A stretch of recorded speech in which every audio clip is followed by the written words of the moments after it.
Today we're talking about play, and I'm talking to a group of creatives. And I'd like to go ahead and get started. This is going to be a presentation that will use some slides from PowerPoint. And all going well, I would love it if while you are listening to me, if ideas come up or questions, but not just questions, maybe your own thoughts about your own life as an artist, as a creative, would you jot it? Jot it down. You can put things in the chat. And then when I'm done with the presentation, I really feel like the real session begins then, because that's really when we get the chance to come to know each other and talk about what it is to play as creatives. So please, if you will, when I'm saying something, if it resonates with you or if you disagree or anything, just make a note, and then let's see where it goes with this after it's over. Structure, improvisation, and risk. The structure will come into play as we go on, but improvisation and risk I want to kind of focus on. Oh, okay, let me go. There we are. So I want to start with an idea of just having a playful mind. I think very much that when we are creatives, we are playing. And the more I do this, the more I realize how valuable it is to be able to have and develop and keep a playful mind. I can actually remember after my undergraduate, I was living in Florida, and there was a man who now is a dear friend, but he had just come to know me during that time. And I remember on my birthday, he came to my door and he pounded on the front door and he shouted, "Can Johnny come out and play?" And it was funny to me because actually I was so serious about developing as a musician and taking the skill sets needed to succeed in my field that I didn't really know how to play. And it took a man who was half a generation older than me to teach me about the value of play and about how to do it. As I progressed though in my life as a conductor and as a person writing music at times, and also as a teacher, I began to realize more and more that what was going to free me from all the strictures of expectation and limitation would be developing this idea of playful mind. So there's a wonderful story about this man, Leonard Bernstein. I had the chance to meet him in Vienna, and I saw him at Tanglewood and at Carnegie Hall in New York. We spent some time together. We got to talk. There's a famous moment in one of his rehearsals of Brahms' Fourth, and he's working, I think, with the Vienna Philharmonic. And at one passage, there's this really noble melody that goes on, and behind it is a rhythm, and the rhythm is a tango rhythm. And tango didn't even exist at the time that Brahms wrote this, but he actually uses a rhythm that's like tango. And Bernstein was trying to get the orchestra to get free. But when you play Brahms, it has this really vertical quality in the rhythm, be very precise. And then when you do your rubatos, your movement of the tempo, move all together. And Bernstein was trying to open the orchestra up to get freer. And finally, he turns to them and he said, "You know, it's all jazz." Well, of course, there's no such thing as jazz in Brahms, but it's a great sentence, and he's absolutely right, because he wasn't talking just about Brahms, but about life itself. And that leads me to this guy. So his name is Alexi Koslov, and he's a saxophone player, as you can see. And he started as a jazzer, then he became a rock musician. What's unique about him, and you can tell from his name, is he's Russian. He was actually born into the Soviet Empire, and Koslov was a jazz musician in Russia when it was the, USSR. And Koslov, there are books about him. He's a really famous guy. And he and I got to talk together in Moscow through a friend. She introduced us, and we had a lunch together on a trip that I was making to go do some concerts there. And I asked him, Koslov, what's it like to be a jazz musician in the Soviet times? And he said, well, of course, they didn't like it.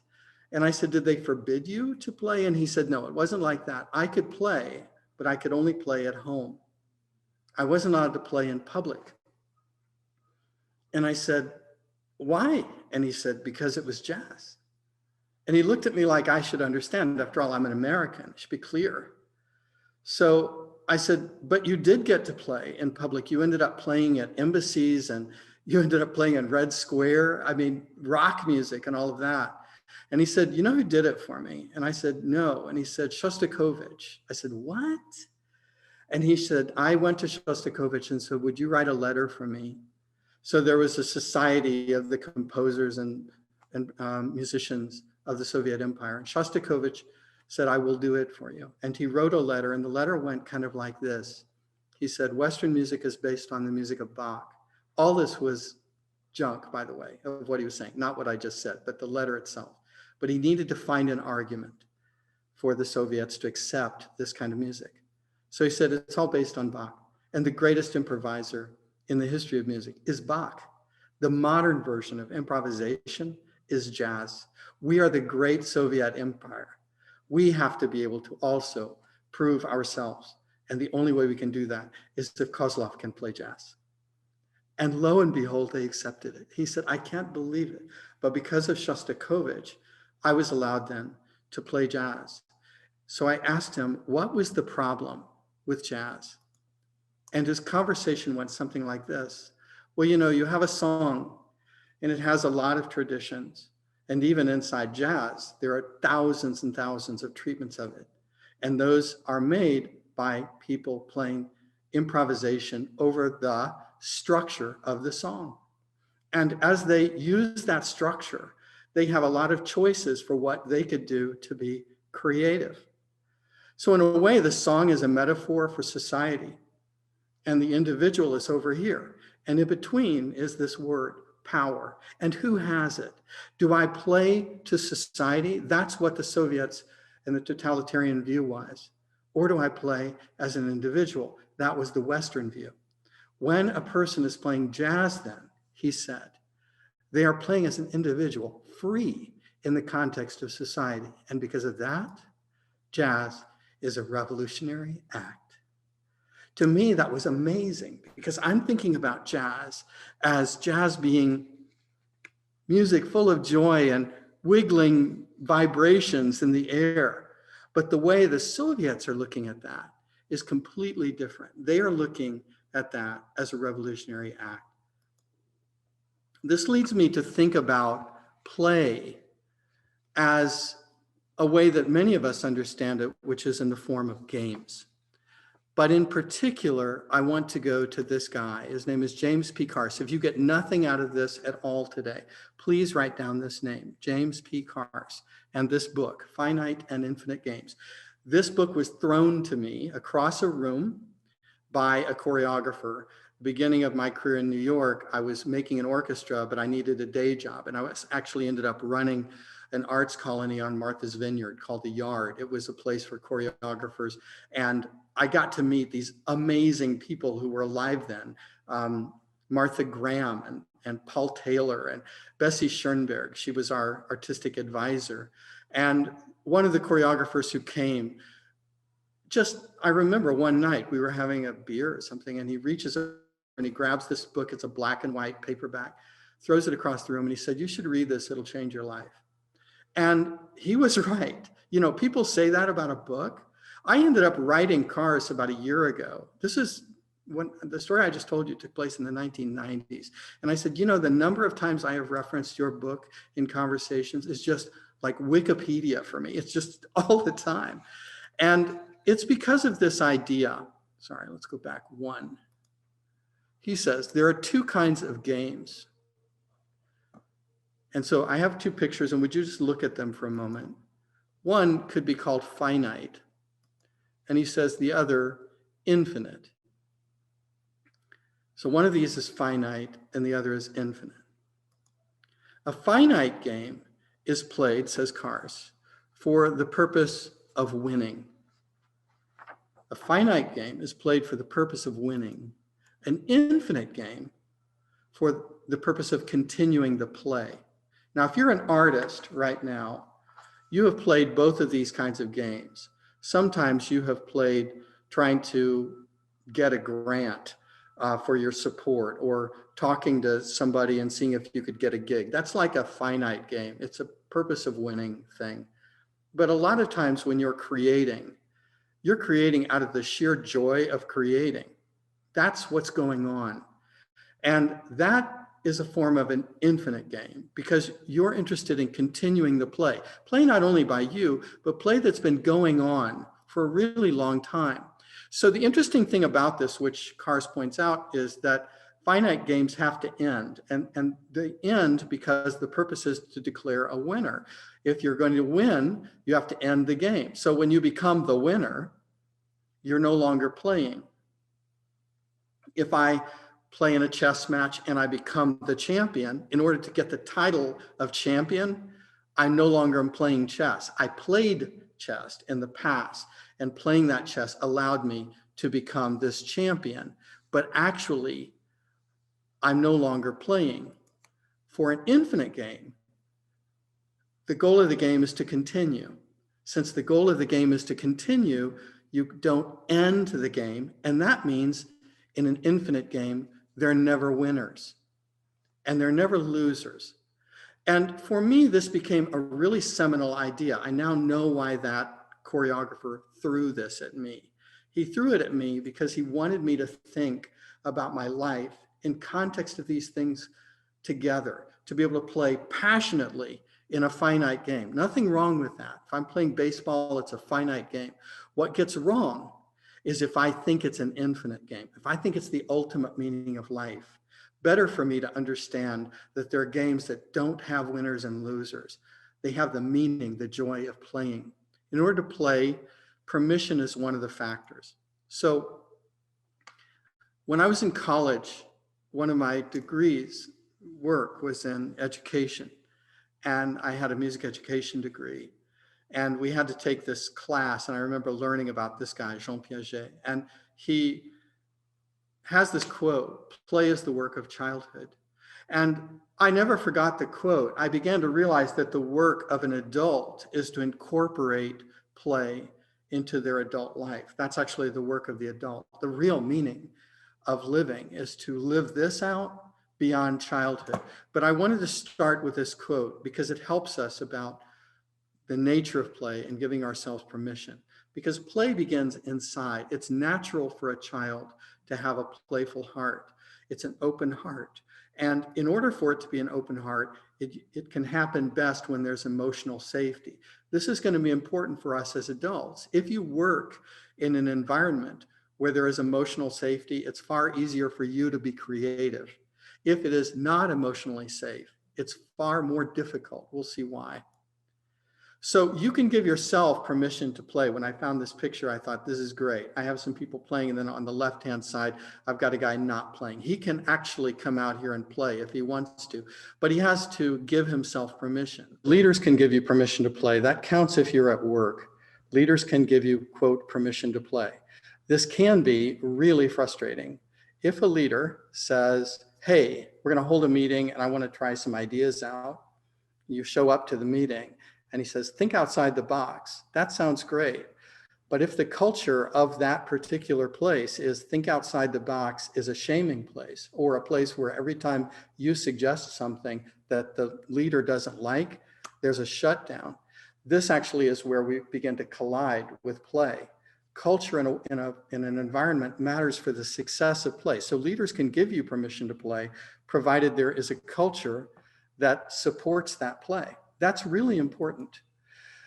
No one can make you play. I said you can give yourself permission to play. A leader can give you permission to play, but no one can make you play. And this comes from Kars, and it's a central idea of his, which is that you play with choice. As artists, we get to choose a playful mindset. No one can do this for us, but also no one can keep this from us. We get to choose to play. This leads to when you are in games, whatever those games are, be they finite or infinite, there are boundaries that come along with the games. Actually, what I said was not quite right. Boundaries come along with a finite game. Let's see how it works. Play has rules and play has freedom. So this is where we're getting into the idea of improvisation, structure and improvisation. For instance, you go to a park, you see a sign, it says, keep off the grass. This comes from Ellen Langer, who wrote a book called Mindfulness. She's on the faculty of, or was on the faculty of Harvard. And she brought up this point. You see that, that's a rule. We follow that rule. For some reason, there's a sign that says keep off the grass. But she says correctly, anytime you see a rule, you're also looking at a rule from somebody. Someone made that rule. Now, if that sign didn't say keep off the grass, but the sign said, John says keep off the grass, you would say, who's John?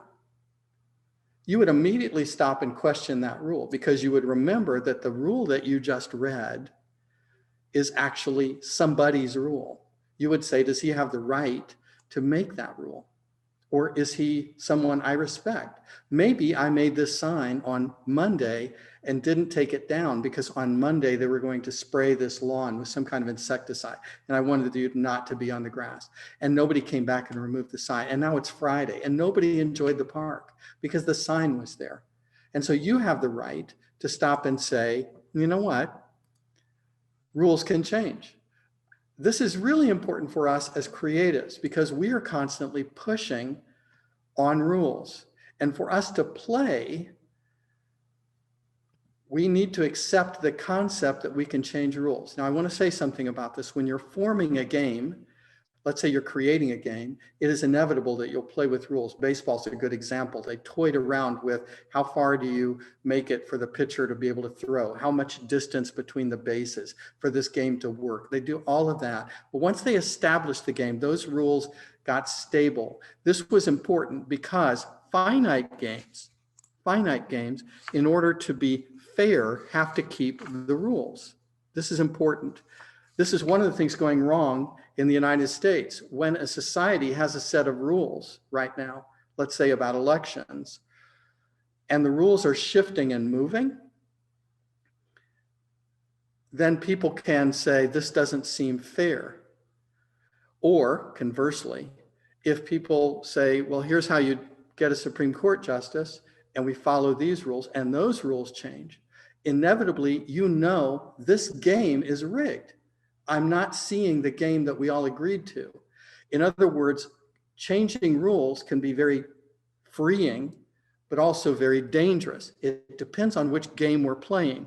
And that is really, really important to understand. So finite games play by the rules. Finite games play by the rules. Infinite games play with the rules.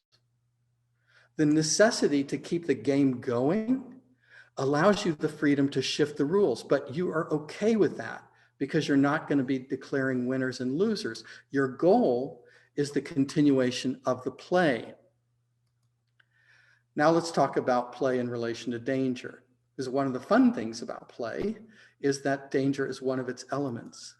Play incorporates choice and risk. This happens anytime you're creating. You have choice, and also one of the fun things about creativity is there can be risks involved. You may work with an orchestra and you know this is a really spot on amazing orchestra. They can take this tempo. I can risk that idea. The tempo may be slower or faster than what a medium kind of level orchestra can do. Or you can take a wider ritardando at the end of a phrase. Or you can ask the brass to fill up the sound and really, really fill this thing up. Whereas with another orchestra, you say, no, you know, that's as far as they can go. What you're working with is part of your set of choices. And how much risk you have may rely upon how wise you are to be able to read the choices and to be able to succeed with that. So play also has another kind of choice, which is when you choose to do something, there is a choice which has to do with the potential for failure. You risk being seen. This is actually one of the biggest things for artists, particularly performing artists. If I give a concert, it's going to be reviewed. If that review comes back and it's a bad review, part of this is my risk. Now, it doesn't really matter about that review. The concert is the concert, but it can affect your career. Or it can actually bring up, and I've seen it happen, players who frankly come out and they quit wanting to throw themselves out at that shaming thing because they haven't really worked through this piece. Play involves vulnerability, and vulnerability is to be seen. If you think about it in your love relationship, your close friendships, this is what it is to become vulnerable. It is the risk of being seen. And you can't truly play while you're in a state of fear. By the way, this is important for conductors to learn. You can't, and also bosses, leaders of any type. If you create a culture of fear, it is inevitable that the people you're working with can't play. You're actually shutting them down. And one of the things I've had to learn as a conductor is how to do my job and not create a state of fear, but actually to create a state of freedom. This is critical to a leader who's working with other people. If you're working with colleagues in a creative process, to understand the nature of fear, to allow people to be seen, but not to be shamed, to allow them to fail. The biggest, though, stopper for us is this one, the inner judge. I know no one who is a creative who doesn't have an inner judge. I have never met one. And for me, the inner judge says pretty much the same kind of thing. I'm told I haven't yet had the chance to see it. I can't wait to see it about the imposter thing from yesterday. But I know from me, the inner judges want to stop my work. They want to evaluate it. They want to judge it. They want to tell me I'm not able to do this. What in the world do I think I'm doing standing in front of an orchestra like this? Who in the world do I think I am? This inner judge is trying to help me. But what I've learned in more recent brain research, and this is critical, by the way, if you want to read about this, there's a book called Why Buddhism Is True, and it will actually talk about this part of the brain, and it speaks about it from the perspective of a verbal inner loop. It's a loop that can't learn. This is the critical piece. This is what you need to hear. This part of the brain cannot learn. When you started, the inner judge was trying to protect you. You weren't good enough to stand in front of that orchestra, and it was trying to tell you, what the world do you think you're doing? But then you get better, and now you really could stand in front of the orchestra. But since the inner judge cannot learn, the inner judge will still give you the same message it gave you from when you were beginning this. That's the problem. So the inner judge tries to protect you by getting you to choose not to play. That's the goal of the inner judge. Because if you don't play, you don't fail. And if you don't fail, you don't experience shame. Since the inner judge can't learn, the inner judge doesn't know it's no longer talking to a 7-year-old, and that you have become a master of your field. This means that we make a rule. Play doesn't judge during playtime. This is a critical piece. When you're holding the meeting and you say, think outside the box, throw me a lot of phrases, throw me crazy ideas, you don't judge. You just pull and pull and pull and pull and pull, and you ask for play, because your job right now is to create safety so that people can do this without the inner judge going, yeah, you're right, that was stupid.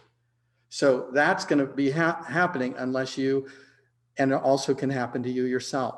So when you are going into your playtime, this does not mean evaluation, but while you're in the process of creativity, shut up, let your creativity speak. You can look at it later. That's evaluation and discrimination on the part of you as a creator. Nothing wrong there.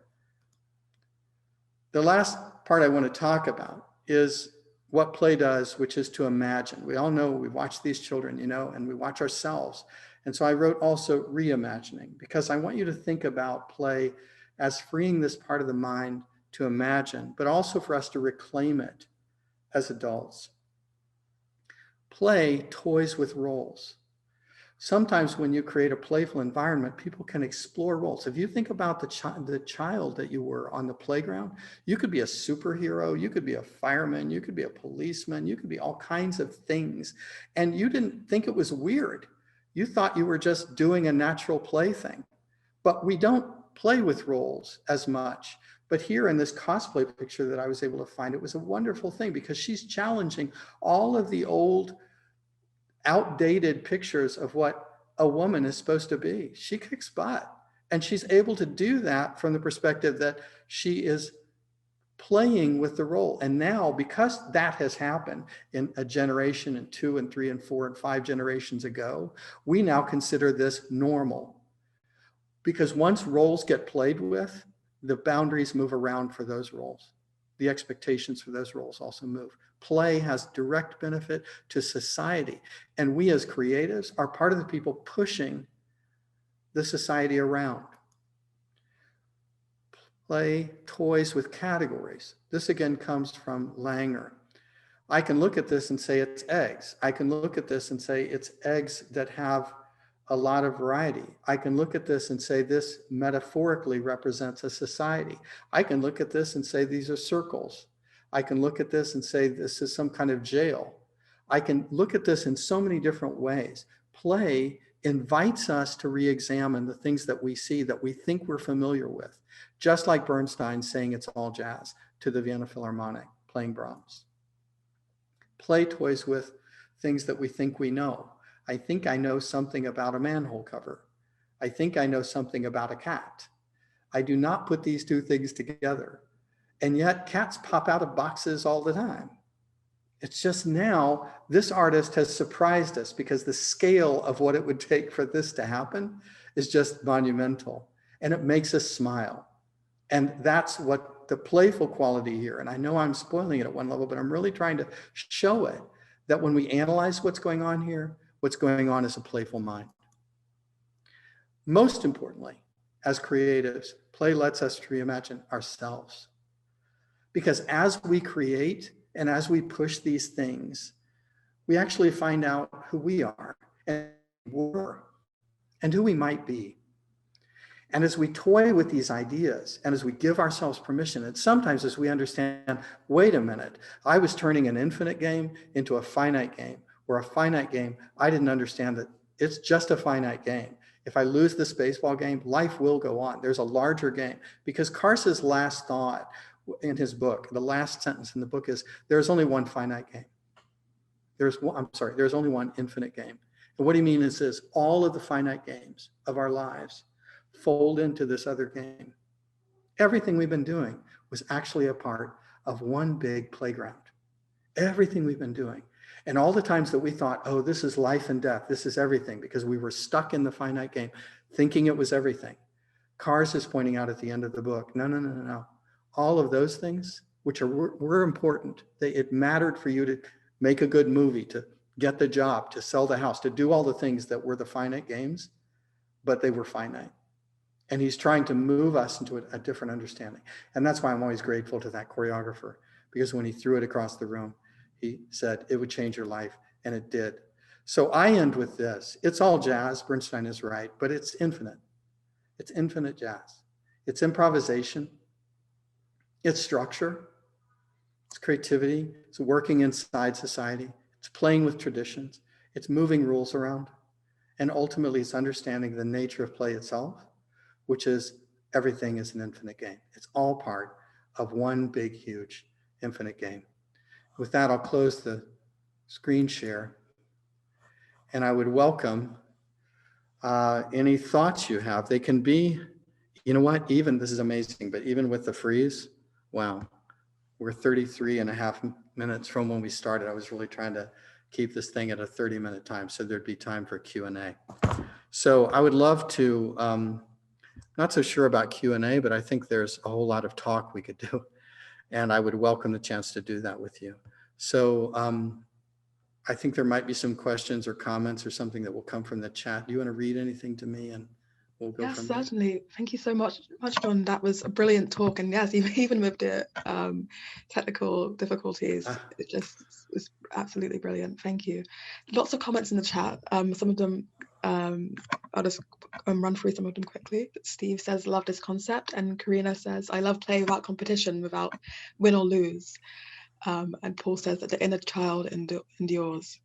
One question, a couple of questions. So from Paul, what's another example of play with surprise? Wow, thank you. Sometimes as a conductor, so let's talk about it from that perspective, things can happen which are surprising. The first thing I thought of was actually, it's kind of a funny story, and it's not something I want to recommend to you. But I had once an orchestra that had a job, it included an intern, and they had an internist, and he was a student, and he was somewhat gifted on his instrument. He was a percussionist, but he wasn't very good at playing in ensembles.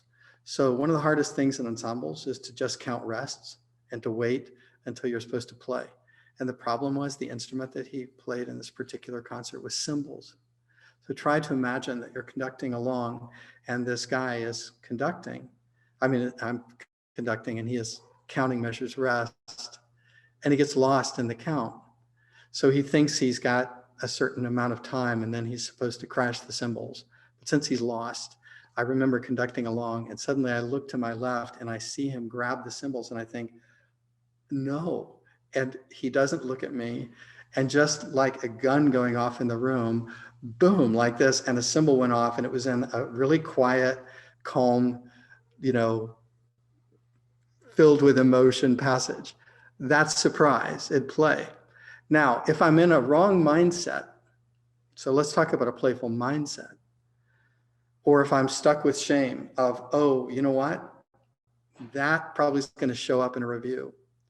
The next thing that happens is for me to get stuck in the surprise. I have to think, how is it the guy can't count? I never cued him. I never brought him in. Clearly, I made no gesture that indicated this, and off it went.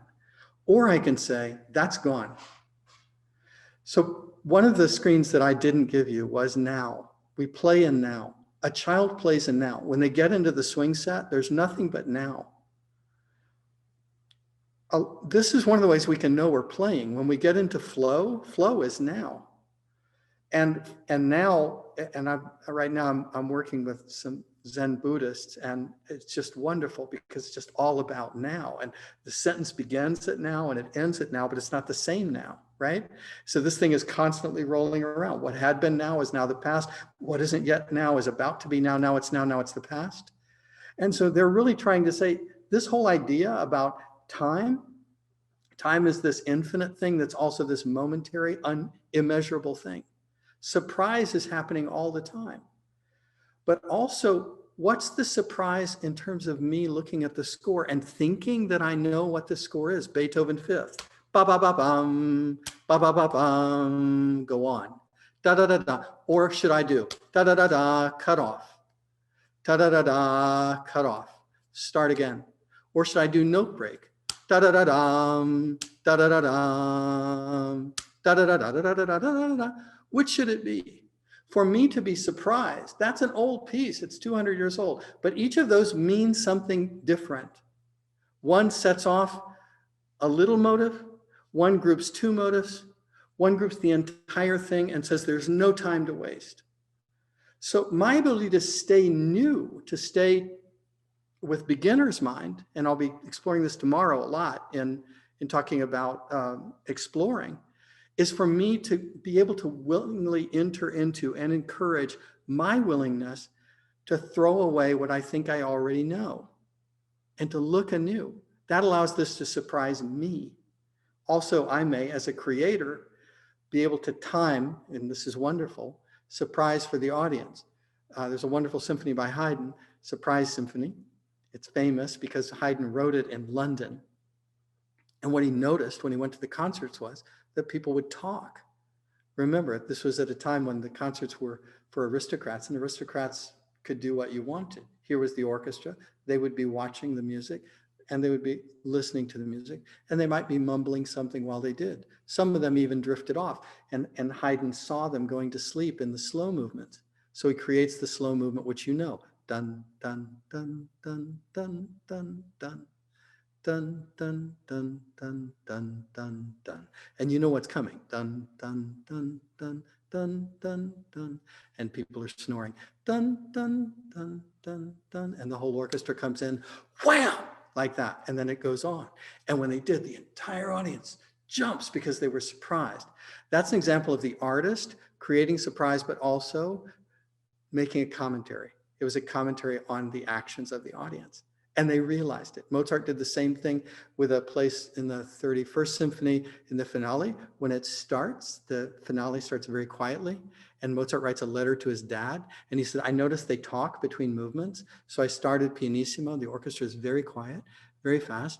And the audience shushed itself. Mozart figured out how long it would take for them to hear the music and to do the shushing. And at the moment of the shush, he immediately plays a really loud passage. And the audience, this was in Paris, thought it was so funny, they applauded him in the middle of the music.